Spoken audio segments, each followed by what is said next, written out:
Aryan Khan drugs case में BJP नेता मोहित कंबोज ने कई गंभीर आरोप लगाए हैं।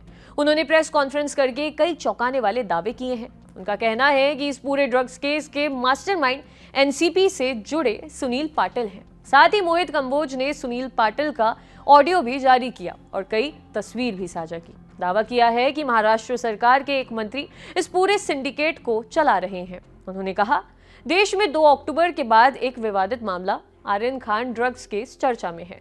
महाराष्ट्र सरकार के एक बड़े मंत्री ने आरोप लगाए। इस मामले में नवाब मलिक ने 6 अक्टूबर को प्रेस कॉन्फ्रेंस कर भाजपा पर आरोप लगाया कि वे इसमें शामिल हैं, लेकिन मैं इस मामले में सच सामने ला रहा हूं। मोहित कंबोज ने किरण गोसावी की आर्यन खान के साथ फोटो दिखाई और कहा, ये फोटो सबने देखी होगी। बीजेपी को इस मामले में ये कहकर खींचा जा रहा है कि किरण गोसावी बीजेपी का कार्यकर्ता है, जबकि इस मामले में सुनील पाटिल मास्टरमाइंड है।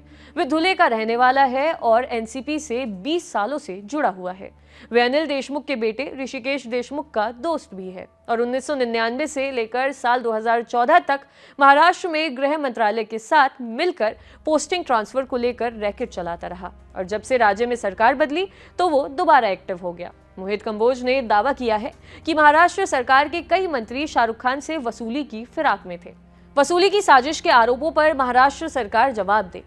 मोहित ने आरोप लगाए, सुनील पाटिल ने 1 अक्टूबर को सैम डिसूजा को एक व्हाट्सएप मैसेज भेजा और बताया कि उसके पास 27 लोगों के खिलाफ एक लीड है जो एक क्रूज पार्टी में अवैध ड्रग्स का सेवन करने वाले हैं। पाटिल ने इस बारे में एनसीबी के किसी अधिकारी को बताने के लिए भी कहा, जिसके बाद डिसूजा ने एनसीबी के अधिकारी वीवी सिंह से बात की और उन्हें क्रूज पार्टी में ड्रग्स के इस्तेमाल के बारे में जानकारी दी। मोहित ने आगे ये भी आरोप लगाया कि सुनील पाटिल ने डिसूजा से किरण गोसावी को एनसीबी के साथ कोऑर्डिनेट करने के लिए कहा था। प्रेस कॉन्फ्रेंस के दौरान मोहित कंबोज ने सुनील पाटिल की एक कथित ऑडियो क्लिप भी सुनाई। उन्होंने दावा किया कि इसमें सुनील पाटिल हैं जो मौजूदा और पूर्व गृह मंत्री का नाम ले रहा है।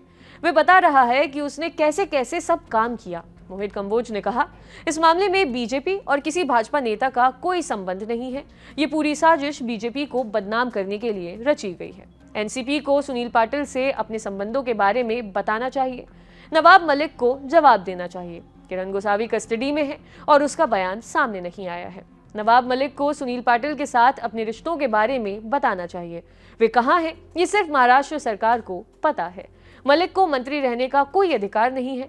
कंबोज ने यह भी आरोप लगाया कि नवाब मलिक मेरे खिलाफ गलत केस लगा सकते हैं, इससे मेरी जान को भी खतरा हो सकता है।